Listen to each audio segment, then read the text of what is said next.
ಎತ್ತ ಸಾಗಿದೆ ಕಾಂಗ್ರೆಸ್ ವಿಶೇಷ ಕಾರ್ಯಕ್ರಮಕ್ಕೆ ಮತ್ತೊಮ್ಮೆ ತಮಗೆಲ್ಲ ಸ್ವಾಗತ. ನಮ್ಮ ಜೊತೆಗಿದ್ದಾರೆ ಡಾಕ್ಟರ್ ಜಿ ಪರಮೇಶ್ವರ್ ಅವರು. ಇಲ್ಲಿ ತನಕ ಸಾಕಷ್ಟು ಮಾತಾಡಿದರೆ, ಬನ್ನಿ ಇನ್ನಷ್ಟು ಪ್ರಶ್ನೆಗಳಿವೆ. ಸರ್, ತಾವು ಹೇಳಿದ್ರಿ ಯಾರೋ ಒಂದು ಲೆಕ್ಕದಲ್ಲಿ ಮುಖ್ಯಮಂತ್ರಿಗಳಾಗಬೇಕು ಅನ್ನುವಂಥ ಕನಸನ್ನು ಹೊತ್ತಿರುವಂಥವ್ರು ಈ ರೀತಿ ಮಾಡ್ತಾ ಇದ್ದಾರೆ ಅಂತ. ಶಾಮನೂರು ಶಿವಶಂಕರಪ್ಪನವರು ಯಾಕೆ ನಿಮ್ಮ ವಿರುದ್ಧ ರಣಕಹಳೆಯನ್ನು ಮೊಳಗಿಸ್ತಾ ಇದ್ದಾರೆ? ಮಾನ್ಯ ಶಾಮನೂರು ಶಿವಶಂಕರಪ್ಪನವರು ನನಗೆ ಭಾಳ ಸುಮಾರು ನನಗೆ ಅನಿಸುತ್ತೆ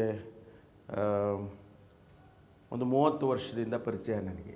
ಯಾಕೆಂದರೆ ನಾವು ವಿದ್ಯಾಸಂಸ್ಥೆಗಳನ್ನು ನಡೆಸ್ತಾ ಇದ್ದೇವೆ, ಅವರು ಕೂಡ ವಿದ್ಯಾಸಂಸ್ಥೆಯನ್ನು ನಡೆಸ್ತಾ ಇದ್ದಾರೆ.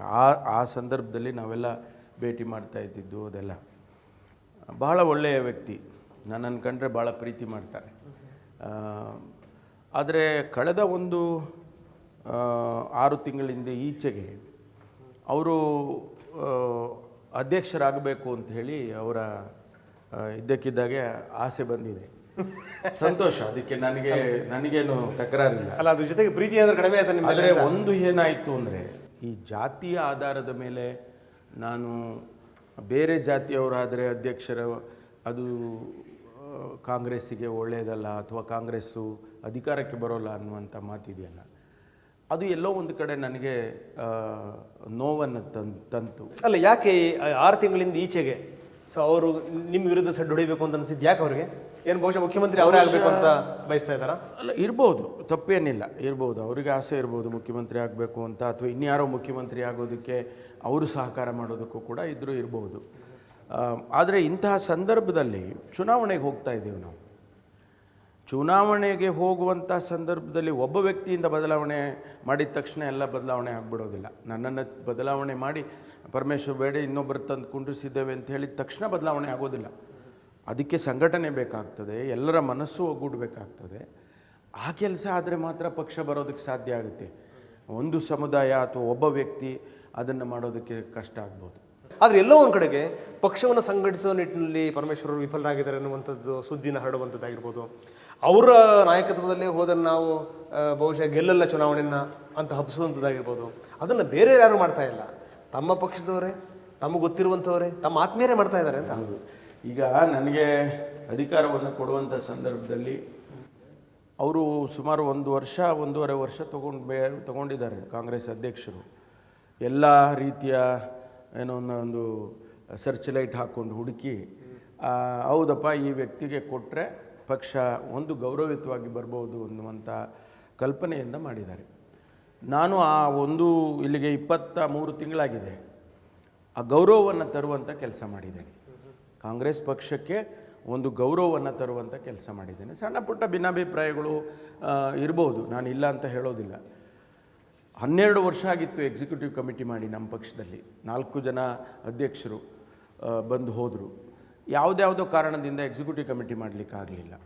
ನಾವು ಕಾಂಗ್ರೆಸ್ ಅಧ್ಯಕ್ಷರಿಗೆ ಅದನ್ನು ತಿಳಿ ಹೇಳಿ ಕನ್ವಿನ್ಸ್ ಮಾಡಿ ಒಂದು ಎಕ್ಸಿಕ್ಯೂಟಿವ್ ಕಮಿಟಿಯನ್ನು ಮಾಡಿಕೊಂಡು, ಆಫೀಸ್ ಬೇರರ್ಸನ್ನು ಮಾಡಿಕೊಂಡು ಒಂದು ಪಕ್ಷದ ಚಾಲನೆಯನ್ನು ಕೊಡುವಂಥ ಕೆಲಸ ಆಯ್ತಲ್ಲ, ನಿಜಕ್ಕೂ ಕೂಡ ನನಗೆ ಅದು ಒಂದು ದೊಡ್ಡ ಬದಲಾವಣೆ ಅನಿಸುತ್ತೆ.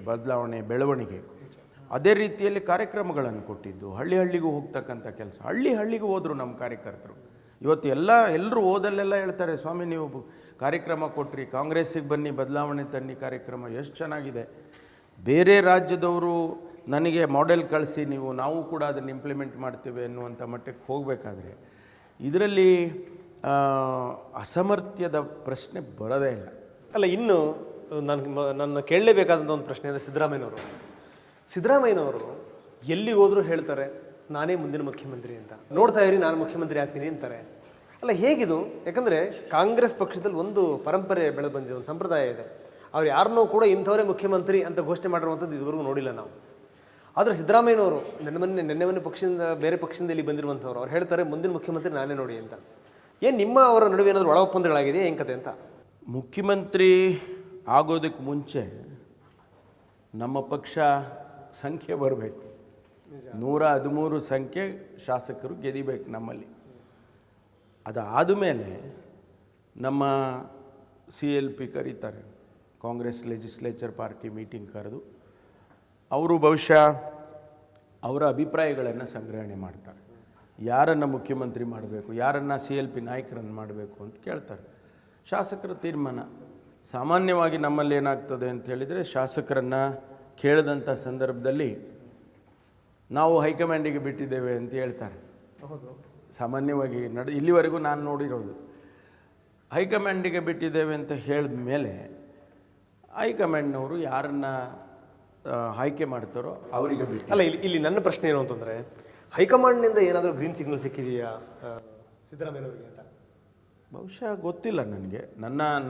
ನನಗಿರ್ತಕ್ಕಂಥ ಮಾಹಿತಿಯಲ್ಲಿ ಅಂತಹದ್ದೇನೂ ನಾನು ಕೇಳಿಲ್ಲ. ಒಂದು ವೇಳೆ ಗೋಪ್ಯವಾಗಿ ಏನಾದರೂ ಕೂಡ ಸಿದ್ದರಾಮಯ್ಯನವರಿಗೆ ಮುಖ್ಯಮಂತ್ರಿಗಳನ್ನು ನೀವು ಮಾಡ್ತೇವೆ ಅಂತ ಏನಾದರೂ ಹೈಕಮಾಂಡ್ನವ್ರು ಹೇಳಿದರೆ ಅದು ಬಹುಶಃ ಮುಂದಿನ ದಿನದಲ್ಲಿ ಸಾಕಾರ ಆಗಬೇಕು. ಅದು ಆದರೆ ಕೂಡ ನನಗೇನು ನೋವಿಲ್ಲ. ನನಗೇನು ಸಿದ್ದರಾಮಯ್ಯನವ್ರು ಆಗಿಬಿಟ್ರು, ನಾನು ಏನು ಹೀಗಾಗೋಯ್ತಲ್ಲ ಅನ್ನುವಂಥ ಮಟ್ಟಕ್ಕೆ ನಾನು ಹೋಗೋದಿಲ್ಲ. ಬಹುಶಃ ಈ ಮಾತನ್ನು ಪರಮೇಶ್ವರ್ ಅಂತವ್ರು ಮಾತ್ರ ಹೇಳಲಿಕ್ಕೆ ಸಾಧ್ಯನೋ ಅಂತ ಅಂತೀನಿ ನಾನು. ಅಲ್ಲ, ನೀವು ಅಷ್ಟು ಸುಲಭವಾಗಿ ಹೇಗೆ ಒಪ್ತೀರಿ ನೀವು? ಅಂದರೆ ಅಧ್ಯಕ್ಷರು ತಾವು ಬೇರೆ ಬೇರೆ ಕಡೆ ಸುತ್ತಾಡ್ತಾ ಇದ್ದೀರಿ, ಪಕ್ಷವನ್ನು ಸಂಘಟಿಸ್ತಾ ಇದ್ದೀರಿ, ಪಕ್ಷವನ್ನು ಅಧಿಕಾರಕ್ಕೆ ತರಬೇಕು ಅನ್ನುವಂಥ ಒಂದು ಮನೋಭಾವನೆ ಜೊತೆಗೆ ಈ ಸಂದರ್ಭ ಏನಿದೆಯಲ್ಲ ತುಂಬ ಅದ್ಭುತವಾದಂಥ ಸಂದರ್ಭ ಇದು ಕಾಂಗ್ರೆಸ್ಸಿಗೆ. ಸೊ ಇಂಥ ಸಂದರ್ಭದಲ್ಲಿ ತಾವು ಪ್ರಯತ್ನ ಮಾಡಿ ಪಕ್ಷವನ್ನು ಅಧಿಕಾರಕ್ಕೆ ತಂದು ಬೆಳ್ಳಿ ತಟ್ಟೆಯಲ್ಲಿಟ್ಟು ನೀವು ಸಿದ್ದರಾಮಯ್ಯವ್ರಿಗೆ ಅಷ್ಟು ಸುಲಭ ಕೊಟ್ಬಿಡ್ತೀರಾ ಹಾಗಾದ್ರೆ ಮುಖ್ಯಮಂತ್ರಿ ಆಗಿ ಅಂತ? ನಾನು ಸಿದ್ದರಾಮಯ್ಯನವರಿಗೆ ನಾನು ಕೊಡೋದಲ್ಲ, ಹೈಕಮಾಂಡಿನವರು. ನನಗೆ ಹೈಕಮಾಂಡ್ನವ್ರ ಬಗ್ಗೆ ಭಾಳಷ್ಟು ಗೌರವ ಇದೆ. ಯಾಕೆ ಅಂತ ಹೇಳಿದರೆ, ನಾನು ಶ್ರೀಮತಿ ಇಂದಿರಾ ಗಾಂಧಿ ಅವರನ್ನ ನಾನು ವಿದ್ಯಾರ್ಥಿಯಾಗಿದ್ದಾಗ ಅವರು ಚುನಾವಣೆಗೆ ಸೋತರು ಅಂದ ಕಾರಣಕ್ಕಾಗಿ 3 ದಿವಸ ಊಟ ಬಿಟ್ಬಿಟ್ಟಿದ್ದೆ ನಾನು. ಅಂದರೆ ನನಗೆಲ್ಲೋ ಒಂದು ಕಡೆ ಆ ಬಾಂಧವ್ಯ ಇದೆ ಆ ಕುಟುಂಬಕ್ಕೆ ಮತ್ತು ಆ ನಮ್ಮ ಹೈಕಮಾಂಡಿಗೆ. ಆ ಹಿನ್ನೆಲೆಯಲ್ಲಿ ಅವ್ರು ಏನು ತೀರ್ಮಾನ ತಗೊಳ್ಳುವಾಗ ಸರಿಯಾದ ತೀರ್ಮಾನ ತಗೊಳ್ತಾರೆ ಅಂತ ನನಗೆ ನಂಬಿಕೆ. ಅಂಥ ಸಂದರ್ಭದಲ್ಲಿ ಅವ್ರು ಏನೇ ತೀರ್ಮಾನ ತಗೊಂಡಾಗ ಅದನ್ನು ಪ್ರಶ್ನೆ ಮಾಡುವಂಥದ್ದಕ್ಕೆ ಹೋಗೋದಿಲ್ಲ ನಾನು. ಅಲ್ಲ, ಪರಮೇಶ್ವರ್ ಅವರೇ, ನೀವು ನಿಮ್ಮದೇ ಆದಂಥ ರೀತಿಯಲ್ಲಿ ಹೇಳ್ತಾ ಇದ್ದೀರಿ, ನಾನು ಅದನ್ನು ಬೇರೆ ರೀತಿಯಲ್ಲಿ ವಿಶ್ಲೇಷಿಸ್ತೀನಿ ಅಂತ. ಈಗ ಹೈಕಮಾಂಡ್ ತಮ್ಮನ್ನು ನಂಬಿ ನಿಮ್ಮನ್ನು ಅಧ್ಯಕ್ಷರನ್ನು ಮಾಡಿದೆ, ರಣವೀಳ್ಯ ಕೊಟ್ಟಾಗಿದೆ, ನೀವು ಹೋರಾಡಿಪ್ಪ ಇವಾಗ ಅಂತೇಳಿ ಅಂತ. ತಾವು ಕೂಡ ಸನ್ನದ್ಧರಾಗಿರಿ, ಎಲ್ಲರನ್ನೂ ಒಟ್ಟಿ ತಗೊಂಡು ಹೋಗ್ತಾ ಇದ್ದೀರಿ. ಎಲ್ಲೋ ಒಂದು ಕಡೆಗೆ ಏನು ಅಂತಂದರೆ ಸಮರದಿಂದ ಹಿಂದಕ್ಕೆ ಬರುವಂಥದ್ದಾಗಿರ್ಬೋದು, ಒಂಥರ ಪಲಾಯನವಾದ ಅನ್ಸಲ್ವ ಈಗ ಅಂತ. ಅಂದರೆ ನಾನು ಮುಖ್ಯಮಂತ್ರಿ ಆದ ತಕ್ಷಣವೇ ಇಡೀ ಜನಾಂಗ ಉದ್ಧಾರ ಆಗುತ್ತೆ ಅನ್ನೋದ್ರ ಬಗ್ಗೆ ನಂಬಿಕೆ ಇಲ್ಲ ಅನ್ನೋವಂಥದ್ದಾಗಿರ್ಬೋದು, ಅಥವಾ ಬೇರೆ ಬೇರೆ ನಾಯಕರಿಗೆ ಏನಾದರೂ ಆಶ್ವಾಸನೆ ಸಿಕ್ಕಿದೆ ಅನ್ನೋವಂಥದ್ದಾಗಿರ್ಬೋದು. ಇದೆಲ್ಲ ಏನು ತೋರಿಸುತ್ತೆ ಇದು ಅಂತ ನೋಡಿ. ಇವೆಲ್ಲ ನಾವು ಊಹೆ ಮಾಡ್ಕೊಳ್ತಾ ಇದ್ದೀವಿ. We are only assuming things. ನಮಗೆ ಇಂಥದ್ದು ಯಾವುದು ಆಗಿದೆ ಅನ್ನೋದು ನನಗಂತೂ ಕಲ್ಪನೆ ಇಲ್ಲ. ಮೊದಲನೇದಾಗಿ ಪಕ್ಷ ಬರಬೇಕು, ಎಲ್ಲರೂ ಹೋರಾಟ ಮಾಡಿ ಪಕ್ಷ ತರಬೇಕು. ನಂತರ CLPಯಲ್ಲಿ ಒಂದು ಬೆಳವಣಿಗೆ ಆಗ್ತದೆ, ಆನಂತರ ಮುಖ್ಯಮಂತ್ರಿ ಅಭ್ಯರ್ಥಿಯನ್ನು ಆಯ್ಕೆ ಮಾಡ್ತಕ್ಕಂಥದ್ದು. ಖಂಡಿತವಾಗಿ ನನಗೂ ಕೂಡ ಅಂತಹ ಅವಕಾಶಗಳು ಸಿಗ್ತದೆ ಅನ್ನುವಂಥದ್ದು ಕೂಡ ನನ್ನ ಮನಸ್ಸಿನಲ್ಲಿದೆ. ಇಲ್ಲ ಅಂತೇನು ನಾನು ಹೌದು ಎಲ್ಲವನ್ನು ಬಿಟ್ಟು ಏನೋ ಸನ್ಯಾಸತ್ವ ತೊಗೊಂಡು ಬಿಡ್ತೀನಿ ಅಂತಕ್ಕಂಥದ್ದಲ್ಲ. ಆದರೆ ಯಾತಕ್ಕೆ ನಾನು ಹೈಕಮಾಂಡ್ನವ್ರಿಗೆ ಹೇಳ್ತೇನೆ ಅಂದರೆ, ಈ ಸಂದರ್ಭ ನೋಡಿ, ನಾವು ಇನ್ನೂ ಕೂಡ ಆ ಮಟ್ಟಕ್ಕೆ ತಲುಪಲೇ ಇಲ್ಲ. ಇನ್ನೂ ಕೂಡ ಮುಖ್ಯಮಂತ್ರಿ ಹೌದು ಈಗ ಆಯಿತು ನಮ್ಗೆ ಬಂದ್ಬಿಡ್ತು ಮುಖ್ಯಮಂತ್ರಿ ಸ್ಥಾನ ಅಂತ ಹೇಳುವಂಥ ಮಟ್ಟಕ್ಕೆ ತಲುಪಿಲ್ಲ. ಅಲ್ಲ, ಎಲ್ಲೋ ಒಂದು ಕಡೆ ಕಾಂಗ್ರೆಸ್ ನಾಯಕರ ಭ್ರಮೆನಲ್ಲಿ ಇದ್ದಾರೆ ಅಂತ ಅನಿಸ್ತಾ ಇದೆ ಅಂತ. ಯಾಕಂದರೆ ನನಗೆ ಯಾಕೆ ಈ ಪ್ರಶ್ನೆ ಉದ್ಭವ ಆಗ್ತಾ ಇದೆ ಅಂತಂದರೆ, ಯಾರೋ ಹೇಳ್ತಾರೆ ಅಧ್ಯಕ್ಷನ ಕೆಳಗಡೆ ಇಳಿಸ್ಬೇಕು ಅಂತ, ಇನ್ಯಾರೋ ಹೇಳ್ತಾರೆ ಅಧ್ಯಕ್ಷರು ನಾನಾಗಬೇಕು ಅಂತ, ಮತ್ತೊಬ್ರು ಹೇಳ್ತಾರೆ ಮುಂದಿನ ಮುಖ್ಯಮಂತ್ರಿ ನಾನೇ ಅಂತ, ಇನ್ನೊಬ್ರು ಯಾರೋ ನಾಯಕಿ ಮನವೊಲಿಸಕ್ಕೆ ಹೋಗ್ತಾರೆ, ಅವ್ರಿಗೆ ಅವ್ರು ಹೇಳ್ತಾರೆ ಸಿದ್ದರಾಮಯ್ಯನವರ ನಾಯಕತ್ವದಲ್ಲಿ ನಾವು ಮುಂದಿನ ಚುನಾವಣೆ ಎದುರಿಸ್ತೀವಿ ಅಂತ. ಎಲ್ಲೋ ಒಂದು ಕಡೆಗೆ ಕಾಂಗ್ರೆಸ್ಸಲ್ಲಿ ಎದ್ದು ನಿಲ್ಲುವಂಥ ಸಂದರ್ಭದಲ್ಲಿ ಕುಗ್ಗುವಂಥ ಪ್ರಯತ್ನಗಳು ಕೂಡ ಆಗ್ತಾ ಇದೆ. ಈ ಕಾಂಗ್ರೆಸ್ಸಲ್ಲಿ ಎಲ್ಲವೂ ಕೂಡ ನೆಟ್ಟಗಿಲ್ಲ. ಅಂದರೆ ಈ ಬೆಳವಣಿಗೆಯನ್ನು ಗಮನಿಸಿದರೆ ಒಂದು ಸಂತೋಷ ಅಂದರೆ ಕಾಂಗ್ರೆಸ್ ಅಧಿಕಾರಕ್ಕೆ ಬರ್ತದೆ ಅಂತ ಎಲ್ರಿಗೂ ಗೊತ್ತಾಗ್ಬಿಟ್ಟಿದೆ.